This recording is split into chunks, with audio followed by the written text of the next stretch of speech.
Hello fellows, Mr. Eugene here, and today we're examining something that's systematically destroying modern relationships, decimating female happiness, and creating a generation of women who are fundamentally incapable of contentment, and yet nobody is willing to name it honestly. Social media has done more damage to women's capacity for healthy relationships than any single force in human history, not because women are uniquely weak or stupid, but because social media exploits specific vulnerabilities in female psychology in ways that make genuine partnership, lasting satisfaction, and mental health nearly impossible. I'm not talking about the obvious problems, the filtered photos, the comparison culture, the validation addiction. Those are symptoms. I'm talking about the fundamental rewiring of how women perceive reality, assess their own value, evaluate their partners, and experience their own lives. Social media has created a distortion field so powerful that most women now live in a permanent state of dissatisfaction regardless of how objectively good their circumstances are. And dissatisfaction is destroying relationships, devastating families, and creating epidemic-level female unhappiness that only seems to worsen as social media usage increases.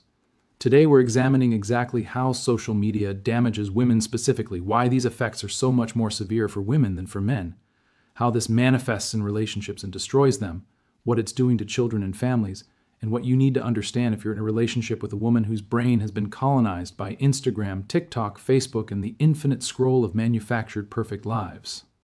This is not about blaming women. This is about understanding a technological and psychological phenomenon that's creating damage on a scale we're only beginning to comprehend. And if you're in a relationship with a modern woman, this is affecting you whether you realize it or not. Stay with me. This explains so much about why modern relationships fail. The fundamental problem: social media weaponizes female psychology. Let me start with why social media affects women far more severely than it affects men. Because understanding this asymmetry is critical to understanding the scope of the damage. Men and women have different psychological vulnerabilities. Men are more vulnerable to physical competition, status hierarchies, and sexual access anxieties. Women are more vulnerable to social comparison, relational competition, and validation seeking. Social media is purpose-built to exploit specifically female vulnerabilities. It's an infinite engine of social comparison and validation seeking that operates 24/7 with algorithmic precision designed to maximize engagement by triggering the exact psychological responses that women are most susceptible to. The comparison trap: women naturally engage in more social comparison than men. This is evolutionary. Female reproductive success historically depended on social positioning, on being chosen by high-value males, on maintaining status within female social hierarchies. Women assess their value substantially through comparison to other women. Social media puts that comparison on steroids. Instead of comparing yourself to the 20 to 50 women in your immediate social circle, which is what women did for all of human history, you're now comparing yourself to thousands or millions of women whose curated highlight reels you're seeing constantly. Every time she opens Instagram, she's seeing women who are more beautiful, or appear to be through filters. Women who are thinner, fitter, younger. Women whose lives appear more exciting, more luxurious, more fulfilling. Women whose relationships appear more romantic, more passionate, more perfect. Women whose homes are more beautiful, more organized, more aesthetic. Women whose children appear more well-behaved, more accomplished, more adorable. Women who appear to have it all, while she feels like she's struggling. And here's the critical thing: she's comparing her internal reality to their external curation. She knows her own struggles, her own flaws, her own ordinary daily experience. She's comparing that to carefully filtered, edited, curated presentations of other women's lives that bear almost no resemblance to those women's actual daily experience. This creates a permanent state of inadequacy. No matter how good her life is objectively, she's always seeing women who appear to have it better. No matter how attractive she is, she's seeing women who appear more attractive. No matter how successful her relationship, she's seeing relationships that appear more romantic. She cannot win this comparison game. It's rigged by design. And yet she cannot stop playing it because the platform is engineered to keep her scrolling, comparing, feeling inadequate, seeking validation, scrolling more. The validation addiction: women seek external validation more than men do. Again, this is evolutionary. Female reproductive success depended on being chosen, being valued, being seen as attractive and worthy by both males and females in the social group. Social media turns this natural drive for validation into an addiction. Every like, every comment, every share provides a dopamine hit. Every post without sufficient engagement creates anxiety and diminished self-worth. She's training her brain to need constant external validation to feel okay about herself.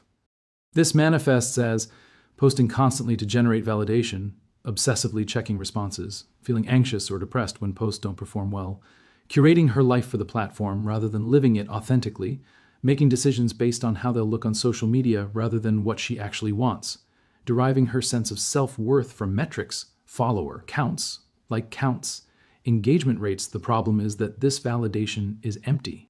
It's coming from strangers or shallow connections who know nothing about her actual character, her actual struggles, her actual life. But her brain treats it as if it's real validation, as if these metrics actually mean something about her value as a person. And because the validation is empty, it never satisfies. She needs more, constantly, in increasing doses. She becomes a validation addict who cannot feel good about herself without the constant feed of likes and comments from people who don't actually know or care about her. The FOMO and dissatisfaction engine, fear of missing out, is substantially a female phenomenon. Women are more socially oriented, more concerned with being included, more anxious about being left out of experiences or opportunities. Social media creates infinite FOMO.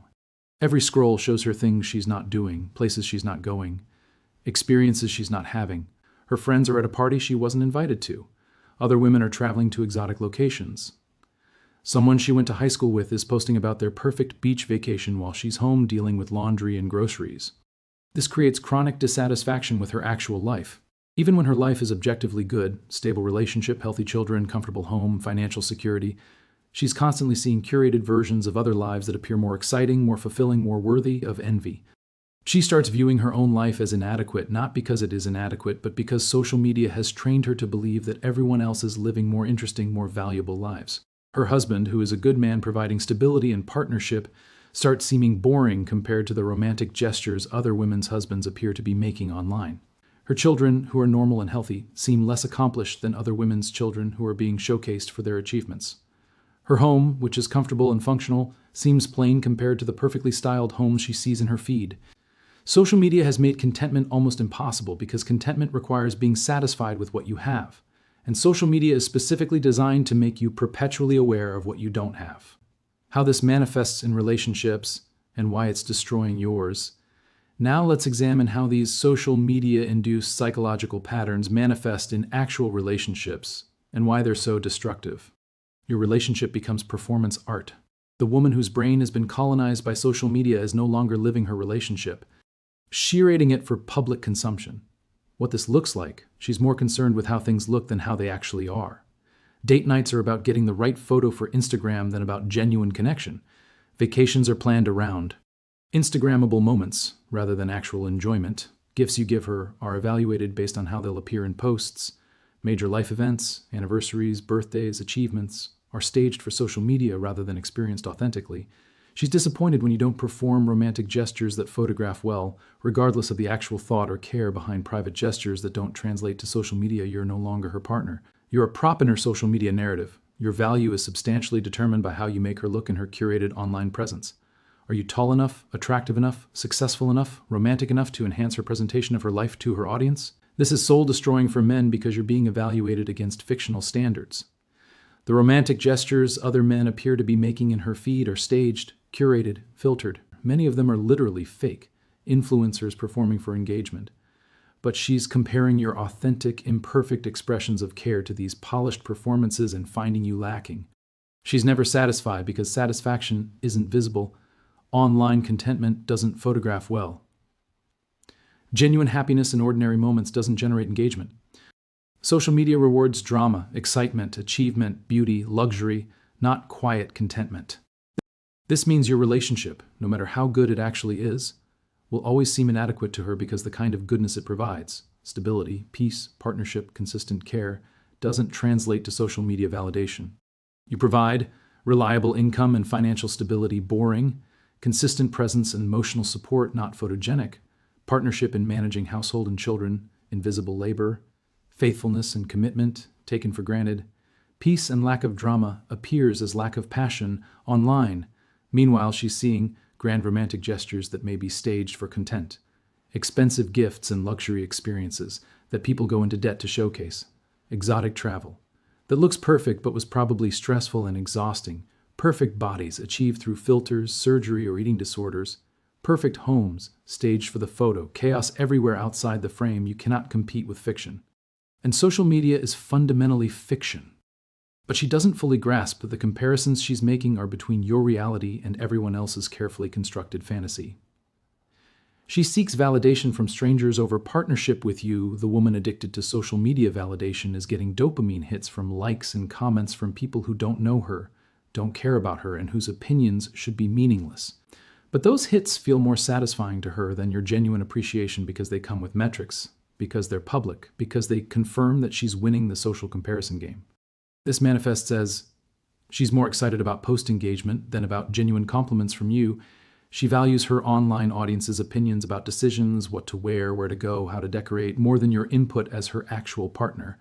She shares intimate details of your relationship online. For validation from strangers, she's more responsive to comments from random men online than she is to your actual presence. She prioritizes time curating and managing her social media over time, with you or being displaced by an algorithm. Her attention, her validation seeking, her sense of worth, it's all being directed toward the platform and away from you.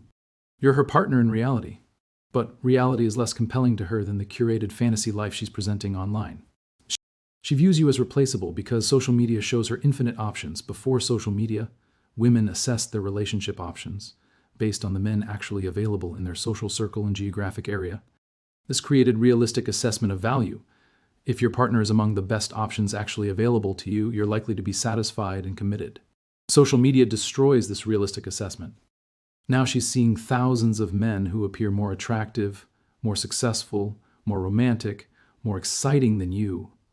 She's receiving attention from men sliding into her DMs. She's aware that if she wanted to, she could probably attract other options. This creates a mindset where you're perpetually being evaluated against an infinite roster of potentially better options. She's never fully committed because she's always aware that better options might exist. She's comparing you not to the realistic alternatives actually available to her, but to the idealized versions of men she sees online and the attention she receives from strangers. This is particularly destructive because she doesn't see these other men's flaws because she only sees their curated presentations. She doesn't understand that the attention from random men online is worthless. Those men would give that attention to thousands of women. She doesn't grasp that the man who appears perfect online is also curating a fiction. She loses the ability to appreciate what she actually has because she's focused on imaginary alternatives. You become replaceable in her mind even when you're objectively a good partner because social media has convinced her that better is always available, just a swipe or a DM away. Drama becomes addictive because it generates engagement. Healthy relationships are characterized by stability and peace. Unhealthy relationships are characterized by drama, conflict, intensity, chaos. Social media rewards drama. Dramatic posts generate engagement. Conflict generates comments. Emotional breakdowns generate validation and support. Posting about your relationship struggles gets more attention than posting about your relationship stability. This creates perverse incentives where she's subconsciously motivated to create or amplify drama because drama is what generates the validation she's addicted to. You'll see this as small conflicts get posted publicly for validation and support. Private issues become public performance of victimhood. She's more interested in processing the conflict publicly than resolving it privately. Makeup and breakup cycles that seem designed for public consumption. Her seeming to enjoy or prolong relationship drama because it generates attention. She is getting more validation from posting about your relationship problems than she gets from actually having a stable relationship. And once that dynamic is established, she has no incentive to actually fix the problems because fixing them would reduce the engagement she's getting from sharing them. What this does to children and families, the damage isn't limited to adult relationships. Social media's effect on mothers is creating profound harm to children and family stability that we're only beginning to understand. Children become content, rather than people. A mother whose brain has been colonized by social media views her children substantially as content opportunities, their milestones, their achievements, their cute moments. These aren't primarily experiences to be cherished privately. They're content to be captured, curated, and posted for validation. This creates children who are being raised by a mother who is constantly on her phone rather than present with them, have their private moments, struggles, and embarrassments posted publicly without consent, learn that their value is tied to how they perform for the camera, are being used as props in their mother's validation-seeking, have no privacy because their entire childhood is being documented and shared on Lenient. It creates mothers who miss actual moments because they're trying to capture them for content, are more concerned with how their parenting looks than with actual parenting, make parenting decisions based on what will generate engagement, rather than what's best for the child, compare their children to other children online and transfer their inadequacy to their kids, are distracted and partially present because they're constantly managing their online presence. The comparison trap extends to children. Just as she compares herself to other women, she compares her children to other women's children. She sees kids online who appear more accomplished, better behaved, more attractive, more advanced, and she transfers her dissatisfaction to her own children.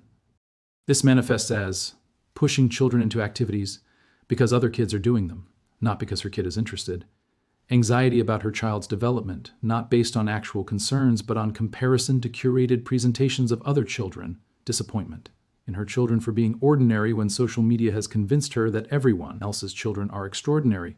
Overscheduling and overmanaging children's lives to generate content and keep up with perceived competition.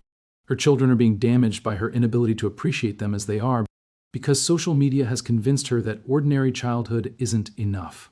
The marriage suffers, the family fractures, the patterns we've already discussed, her dissatisfaction, her validation seeking, her comparison to fictional alternatives, her treating the relationship as performance art. These don't just affect her relationship with her partner. They destabilize the entire family structure. Children feel the instability. They sense that mom is not fully present. They witness conflicts being amplified and publicized. They experience family time being interrupted constantly by phone checking and content creation. They absorb mom's chronic dissatisfaction and anxiety. The marriage deteriorates because the man cannot compete with fiction, cannot provide the constant novelty and performance that social media rewards, cannot satisfy a woman whose brain has been rewired to need constant external validation. And eventually, the family fractures.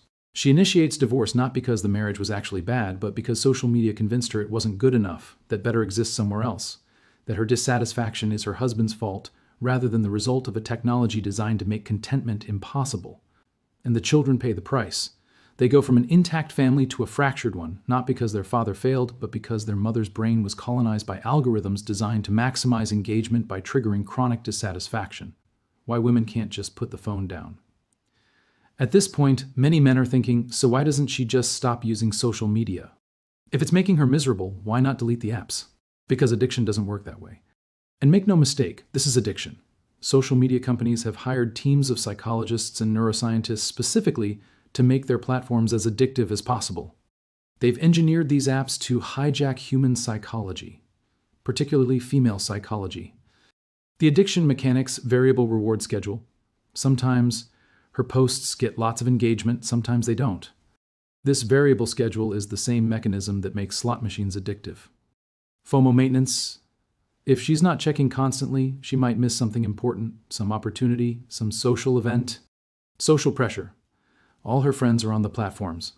Not being on them means social isolation. Identity fusion. Her online identity has become fused with her sense of self. Deleting accounts would feel like deleting part of herself.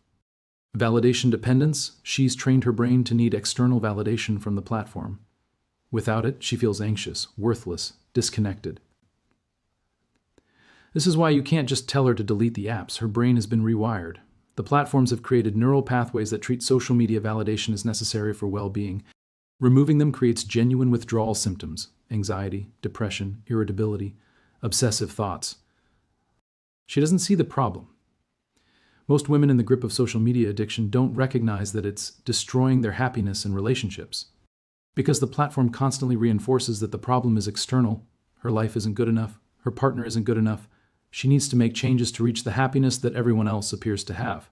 The possibility that the unhappiness itself is being generated by the constant comparison and validation seeking doesn't occur to her because the platform's entire design obscures that causation.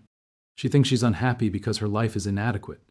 She doesn't recognize that she perceives her life as inadequate because she's comparing it constantly to curated fiction specifically designed to make her feel inadequate to drive engagement. What you can actually do. So what's the solution if you're in a relationship with a woman whose brain has been colonized by social media? Option 1, accept the reality and protect yourself. Understand that you cannot compete with fiction. You cannot provide the constant novelty, validation, and performance that social media rewards. If she's deeply addicted, your relationship is probably doomed unless she recognizes the problem herself and makes radical changes. Protect yourself. Don't appear in her social media content if you can avoid it. Don't make yourself vulnerable through shared accounts or public relationship performance. Be prepared for her chronic dissatisfaction to eventually lead to her leaving. Don't sacrifice your own mental health trying to satisfy someone whose dissatisfaction is being generated by algorithms. Option 2, set clear boundaries. If she's willing to hear it, you can establish boundaries. No phones during meals or family time. No posting about relationship conflicts or private matters. No making decisions based on how they'll appear online. Limited daily social media usage. Recognize if she's truly addicted, she likely cannot or will not maintain these boundaries. Addiction overrides agreements and good intentions. Option 3, encourage self-awareness. If she's capable, some women, when confronted with the evidence of how social media is affecting them, can recognize it and make changes. If your partner seems capable of self-awareness, share research on social media's effects on mental health and relationships. Point out specific instances where her social media usage is creating conflict or dissatisfaction. Encourage her to try temporary breaks from platforms and notice how she feels. Suggest she track the correlation between her social media usage and her mood. Again, many women won't be receptive because they don't see the problem or because the addiction is too strong to overcome with just information. Option 4, recognize when exit is the right choice. If your partner cannot maintain presence with you or children because she's constantly on her phone, values validation from strangers over your actual partnership, is chronically dissatisfied despite having an objectively good life, creates or amplifies drama for content, makes you a prop in her online performance, rather than treating you as a real partner, refuses to acknowledge that her social media usage is affecting the relationship, then you're not in a relationship with a person. You're in a relationship with someone whose consciousness has been largely taken over by algorithms designed to make contentment impossible. And at that point, exit may be the healthiest choice, not as punishment, but as recognition that you cannot build a stable life with someone whose brain has been rewired to be perpetually dissatisfied by design. Final thoughts. Social media has done catastrophic damage to an entire generation of women. It's exploited specific vulnerabilities in female psychology to create chronic dissatisfaction, validation addiction, comparison obsession, and inability to be present in actual life. This is destroying relationships. Good men are being evaluated against fictional standards. Real life is being rejected as inadequate compared to curated fiction. Genuine partnership is being displaced by performance for online audiences. This is destroying families. Children are being raised by distracted, dissatisfied mothers who view them as content. Marriages are ending not because they were bad, but because social media made them seem inadequate. And women themselves are profoundly unhappy. Despite having more opportunity, more education, more options than any generation of women in history, modern women report higher rates of depression, anxiety, and life dissatisfaction than previous generations. And social media usage is one of the strongest predictors of that unhappiness. This is not women's fault. These platforms were engineered by some of the smartest people in technology specifically to be addictive, specifically to exploit psychological vulnerabilities, specifically to maximize engagement by making users perpetually dissatisfied. But it is reality. And if you're in a relationship with a woman whose brain has been colonized by these platforms, you need to understand what you're dealing with. You're not just competing with other men. You're competing with an algorithmic system designed by billionaires and staffed by psychologists whose entire job is to make contentment impossible, so users keep scrolling, keep posting, keep seeking validation that never actually satisfies. You cannot win that competition. Your only choices are: 1, she recognizes the problem and radically changes her relationship with social media. 2, you accept chronic dissatisfaction as the permanent state of your relationship. Or 3, you exit and build a life with someone whose brain hasn't been hijacked by algorithms. Choose wisely. Your happiness and potentially your children's well-being depends on it. Drop a comment about your experience. Has social media affected your relationship? Have you seen these patterns? Subscribe because this channel will continue examining the technological and cultural forces destroying modern relationships and what men can actually do about them. Stay aware, stay protective of your peace, and never underestimate how much damage a screen can do to the woman you love.